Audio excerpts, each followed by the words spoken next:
Sofa set. ചൂരല് മതി. റെപ്രസെന്റേറ്റീവിന് ഇരിക്കാനില്ല, യമുനയ്ക്ക cushion തന്നെ വേണം, കുതിച്ചു പോകണം. അതിന് കുതിരപ്പുറത്ത് കയറിയ തമാശകള കൂട്ട്. 25,000. ആ ബ്രിഡ്ജ്. പാലോ അതും വേണോ? അവർക്ക് നടന്നു വന്നാ പോരെ? അതല്ലെന്ന് തണുപ്പിക്കുന്ന ഒരു സാധനം ഇല്ലേ? Fridge 9,000. TV black and white പോരെ? ഓരോ കളർ തന്നെ വേണം. 10-20 അടി നീളം വേണം. 10-20 അടി നീളോ? ഇഞ്ചായിരിക്കും. ഇഞ്ചെങ്കിൽ ഇഞ്ച്. ഒയറില്ലാത്ത ഫോൺ അതൊരെണ്ണം മതി. മൊബൈൽ. മൊബൈല് ഒയറില്ലാത്തോണ്ട്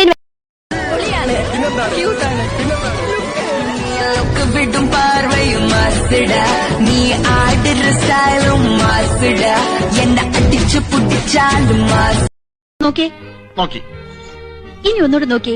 കണ്ണട വെക്കുമ്പോഴാണ് എടുക്കുമ്പോഴാണ് എനിക്ക് പ്രായക്കുറവ്. എടുക്കുമ്പോ തന്നെ 5 വയസ്സിന്റെ കുറവുണ്ട്.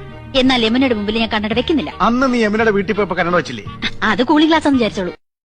ഒന്ന് ചുമ്മാ ഇരുത്തി പോട്ടാ. സാമ്പാർ കഴിച്ചാൽ കറുത്തു പോകത്രേ.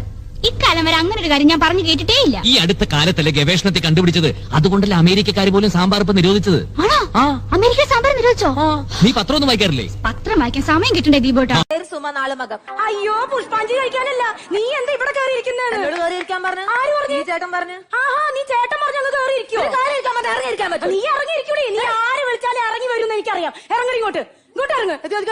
ഈ നിൽക്കുന്ന കുറങ്ങ ഇപ്പൊ എന്റെ ഭർത്താവാണടി. എന്റെ ഭർത്താവാണ്. നീ കൊണ്ടുപോയി പെട്ടിക്കകത്ത് പൂട്ടി വെക്കടി. അങ്ങനെ പൂട്ടി വെക്കണൊക്കെ നിന്റെ അന്തസ്സടി.